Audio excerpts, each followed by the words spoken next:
Hello, before I start, I would like to include that I am a little bit under the weather and had to go to the doctor this morning. That's why I'm not showing my face. However, we'll still get the job done. As they mentioned, I am the music portion of the podcast. And prior to start to talk about the music, I just want to talk about the audio in general and just a lot of the sound bites and how it connected to the characters. So the main characters being Captain Vital, Carmen, Mercedes, and Ophelia. Captain Vital, he's the fascist, he's the villain. So his voice was very aggressive and very commanding. He was a very hard individual, didn't seem to have a heart in the slightest. When it came to Carmen, she was the housekeeper. She had a very complying voice when speaking to Captain Vital. Because he was the captain, it was like, do whatever I want. It was like, do what you're basically told. So it was very complying. But however, when it was other people, she was very caring. She had a strong and caring voice and had a sense of confidence. And you can hear it when she was talking to other people other than Captain Vital.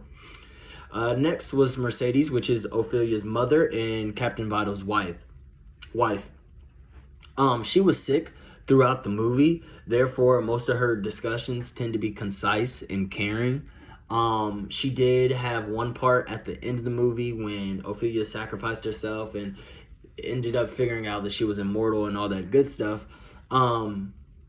She didn't have that same voice that she had throughout the movie, but for majority of the time it was very short and concise due to the complications of the baby and things such as that.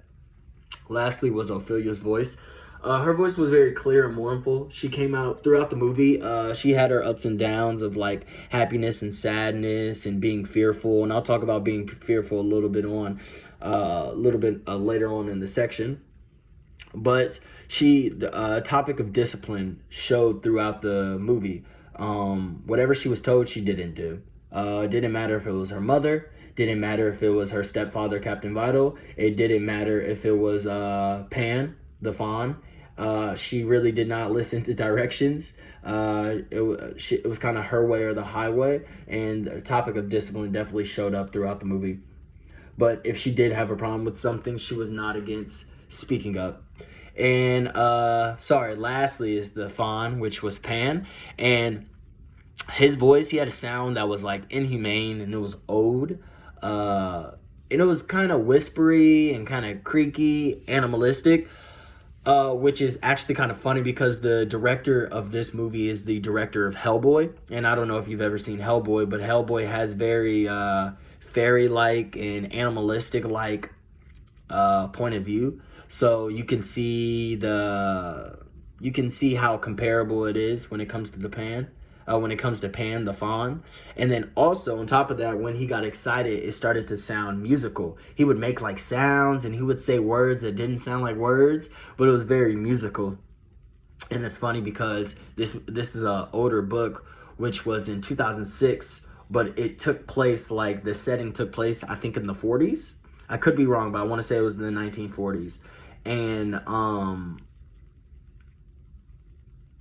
the movie ended up becoming a musical. I had never watched the movie before, but I had heard of it. And the reason why I had heard of it is because of the musical. So the fact that the fawn has a musical sound when he gets excited and years later it ended up becoming a musical, the parallelism in that is very interesting. Next, I want to talk about the sound effects in the movie. It's very important.